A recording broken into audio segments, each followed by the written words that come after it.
बस ये सोच के करो कि लाइफ दोबारा जैसे नहीं मिलती है, वैसे ही अर्निंग वाली एज भी दोबारा नहीं आएगी। हमारे पास तो कुछ पैसा ही नहीं बचता इन्वेस्टमेंट करने के लिए। सही तो बात है। एग्ज़ैक्टली, तो उस चीज़ को कैसे हैंडल किया जाए? हमारा जो भी एक इनकम होता है ना? उसके प्रोपोर्शन में ही हमारे एक्सपेंसेस हम प्लान करते हैं। इन्वेस्टमेंट तो प्लान हो जाता है, पर मैं मेरे एक्सपेंसेस को कैसे प्लान करूँ? जैसे मैंने आपको बताया था कि इन्वेस्टमेंट करते समय एक होमवर्क करना पड़ता है, हुँ। वैसे एक्सपेंसेस करते समय भी होमवर्क करना ज़रूरी है। सबसे पहले हमें अपने गोल्स डिसाइड करने पड़ेंगे, फाइनेंशियल गोल्स, कि हम आगे आने वाले टाइम में क्या करना चाहते हैं।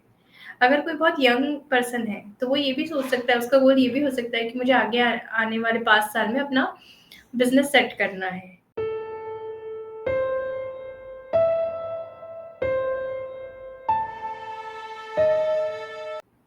नमस्ते। हमारी इन्वेस्टमेंट सीरीज़ में आप सबका एक बार फिर से स्वागत है। हमेशा की तरह एक बार फिर से हमारे साथ दीप्ति जी हैं, और दीप्ति जी जो हैं वो फिनवेस्ट्री फर्म की फाउंडर हैं। दीप्ति जी, नमस्ते। आज के एपिसोड के लिए आपने समय दिया, इसके लिए आपका बहुत-बहुत धन्यवाद। आपका भी बहुत-बहुत धन्यवाद मुझे इनवाइट करने के लिए।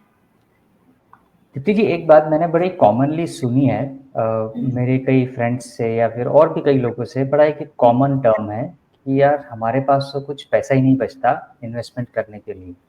सही तो बात है। एग्ज़ैक्टली, तो उस चीज़ को कैसे हैंडल किया जाए? जी।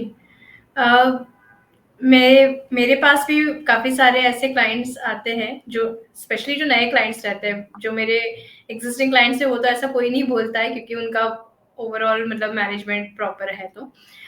जो न्यू क्लाइंट्स आते हैं, वो जनरली ये बोलते हैं कि मैडम हमको करना है इन्वेस्ट लेकिन पैसा ही नहीं बचता है, या हमें ये फलाना इंश्योरेंस लेना है लेकिन प्रीमियम कैसे निकालें, अरेंजमेंट ही नहीं हो पाता है टाइप ऑफ।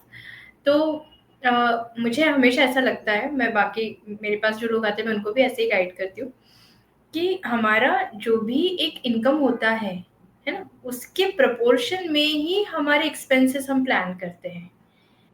ऐसा नहीं होगा कि हमारा इनकम है सपोज़ ₹20,000 और हमने सोच लिया कि चलो अपन अब घर लेते हैं और उसका ईएमआई आ रहा है ₹50,000 और हमने जंप कर लिया कि हाँ, चलो ये घर अच्छा लग रहा है तो अपन ले ही लेते हैं।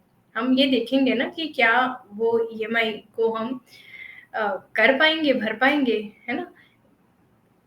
उसी तरीके से अगर सपोज़ किसी की सैलरी अगर 1 लाख रुपीज़ है, तो ऐसा नहीं होगा कि वो जस्ट 1,000 या ₹2,000 का घर किराए पे लेगा।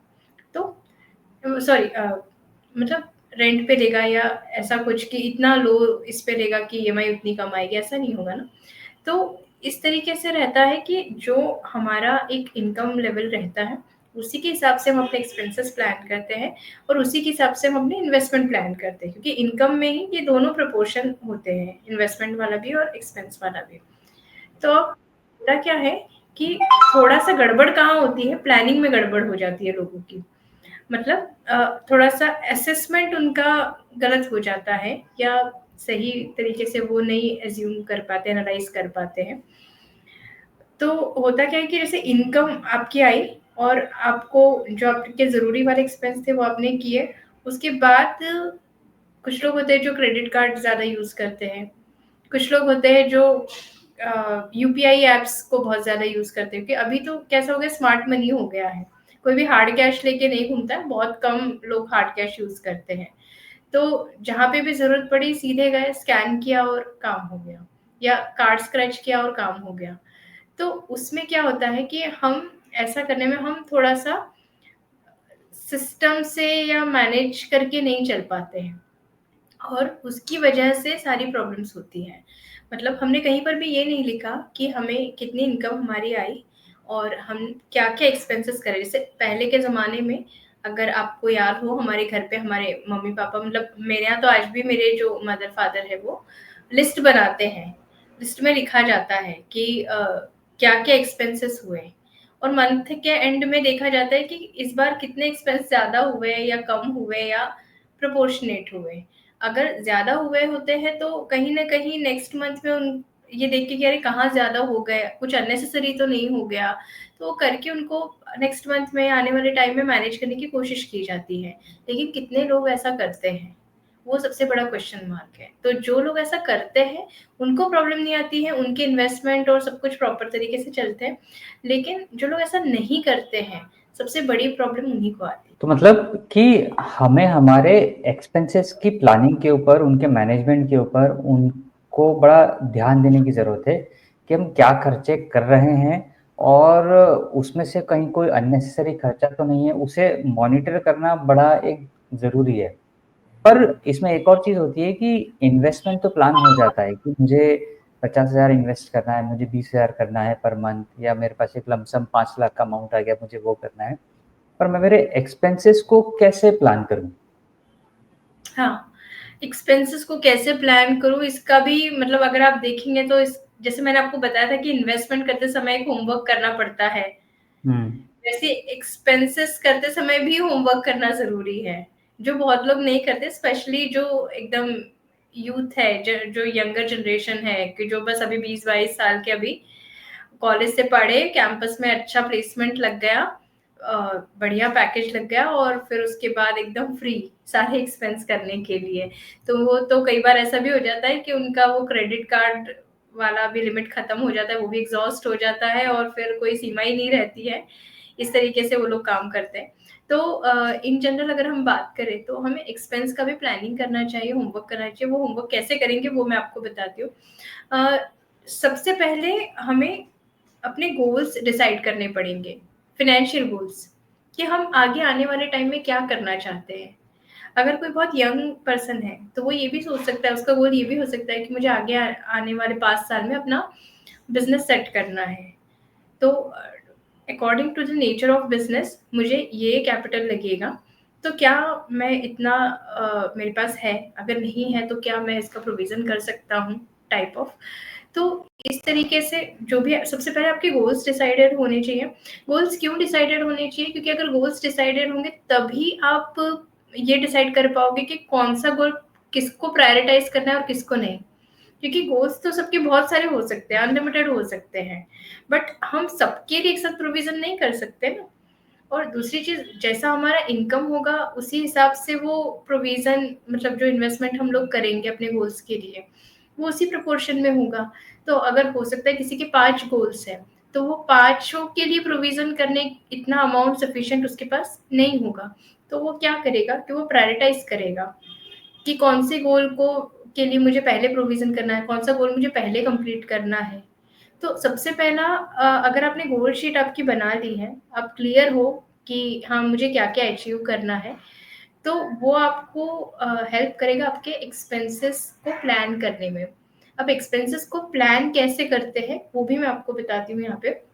सबसे पहले तो जैसे मैं सबको बोलती हूँ, मेरे एक्सिस्टिंग इन्वेस्टर्स को भी मैं बोलती हूँ कि आप अपनी इनकम लिखो। किसी भी एक्सेल शीट में, पेपर पे, डायरी में, जहाँ पे भी आपको कम्फर्ट लगता है, हर महीने की इनकम लिखो और इसको आप डिसिप्लिन वे में करो, है ना? कि आपको एवरी मंथ जो भी आपकी इनकम आ रही है, वो आपको लिखनी है और आप क्या एक्सपेंसेस कर रहे हो, वो आपको लिखने हैं। वो एक्सपेंसेस जो आप लिख रहे हो, वो वाले एक्सपेंसेस है जो आपको हर महीने के महीने करने ही है, उसका कोई अल्टरनेट नहीं है। लाइक आपको अ, इलेक्ट्रिसिटी बिल भरना ही है, ईएमआई देनी ही है, या अगर आपका रेंटल हाउस है तो आपको रेंट देना ही है, टाइप ऑफ ग्रोसरी आपको लेनी ही है। इस टाइप के जो एक्सपेंसेस हैं, जो आपको पता है कि हाँ, ये फिक्स्ड है, तो ये आप सारे लिखो। एक अंदाज़न अमाउंट कैलकुलेट करो कि जनरली हर महीने कितना रहता है। अब अगर आप ऐसा हर महीने करोगे ना, तो आपको एक 3-4 महीने में ही अंदाज़ा लग जाएगा कि हमारा इस चीज़ पे कितना स्पेंडिंग होता है।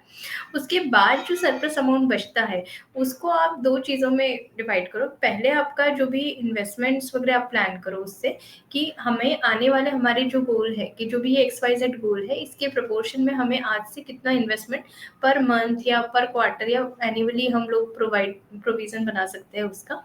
उस हिसाब से आप वो स्टार्ट करो एंड फिर उसके बाद जो बचता है, फिर वो उसको आप अपने शौक के लिए ले सकते हो। लाइक देखो, बहुत सारे लोग मुझे ये बोलते हैं कि लाइफ दोबारा नहीं मिलती है। जो भी है हमको हमारे शौक भी पूरे करने हैं, हमें एन्जॉय भी करना है, हमें ऐसा भी करना है, वैसा भी करना है, तो बिल्कुल करो, कोई दिक्कत नहीं है। लेकिन बस ये सोच के करो कि लाइफ दोबारा जैसे नहीं मिलती है, वैसे ही अर्निंग वाली एज भी दोबारा नहीं आएगी। आज जो हम जब तक हम फिट हैं, जब तक हम अर्न कर सकते हैं, एक्टिवली काम कर सकते हैं, तभी तक हम अर्निंग कर सकते हैं। आज जो हमारे पेरेंट्स का टाइम था, तो हमारे पेरेंट्स, मैक्सिमम लोगों के पेरेंट्स गवर्नमेंट जॉब में थे। तो आज जब वो उनका वो एक्टिव एज पूरा हुआ, उसके बाद नेक्स्ट मंथ उनको पेंशन मिलने लग गया। क्या हमारे पास ऐसा कोई प्रोविज़न है? नहीं है। तो हम कैसे उस टाइम पे सर्वाइव करेंगे? तो कहीं न कहीं हमें अपना एक कॉर्पस क्रिएट करना ही पड़ेगा ना। जब तक हम अपना कॉर्पस क्रिएट नहीं करेंगे, हम कैसे अपने आने वाले एक्सपेंसेस को प्लान करेंगे? तो इसलिए बहुत ज़रूरी है कि हम आज में तो जिए, लेकिन आज के साथ-साथ हम कल की भी सोच के रखें और उस हिसाब से भी प्लानिंग करें। तो जैसे इन्वेस्टमेंट हम अपने प्लान करें, वैसे एक्सपेंस भी प्लान करें। तो कहीं कुछ अननेसेसरी एक्सपेंस तो नहीं हो रहे, वो देखना बहुत ज़रूरी है। अगर अननेसेसरी हो रहे, अच्छा ये सारी एक्सरसाइज़ आप करेंगे ना, तो आपको ये पता चल जाएगा कि आपने अननेसेसरी कहाँ एक्सपेंस किए। आप एक 6 मंथ्स ये कंटिन्यू प्रैक्टिस रखो, आपको पता चल जाएगा कि अरे ये तो हम ज़रूरी नहीं था, ये हम ऐसे ही ले आए, ये नहीं भी लाते तो चलता, ये वाली कॉस्ट हम बचा सकते थे। अगर हम सपोज़ करो 4 बार जा रहे हैं मंथ में, हर संडे जा रहे हैं बाहर, हम उसकी जगह हम 2 संडे जा सकते थे। तो 2 संडे हम एटलीस्ट जो वो वाला कॉस्ट है उसको हम बचा लेते और हम कुछ और उसमें प्लान कर लेते। तो टाइप ऑफ हर किसी का अलग-अलग हो सकता है, कहाँ कौन कैसे कॉस्ट कटिंग करना चाहेगा। तो थोड़ा कॉस्ट कटिंग करना ज़रूरी है, आप करोगे तभी आप अपने गोल्स के लिए आप इन्वेस्ट कर पाओगे। बराबर। और ये चीज़ें ऐसी ऐसी चीज़ कोई भी रिकमेंड नहीं कर रहा कि आप आपके लिविंग स्टैंडर्ड को मेंटेन ना करें या फिर आप आपके सारे शौक खत्म कर दें, वो चीज़ नहीं है। बस नहीं, आपको ये चीज़ें लिखने से, ये चीज़ें रिव्यू करने से ये पता पड़ेगा कि अच्छा ठीक है, ये जो 10 एक्सपेंस मैंने किए हैं, इन 10 में से क्या ये 2 एक्सपेंस ऐसे थे जो मैं अवॉइड कर सकता था?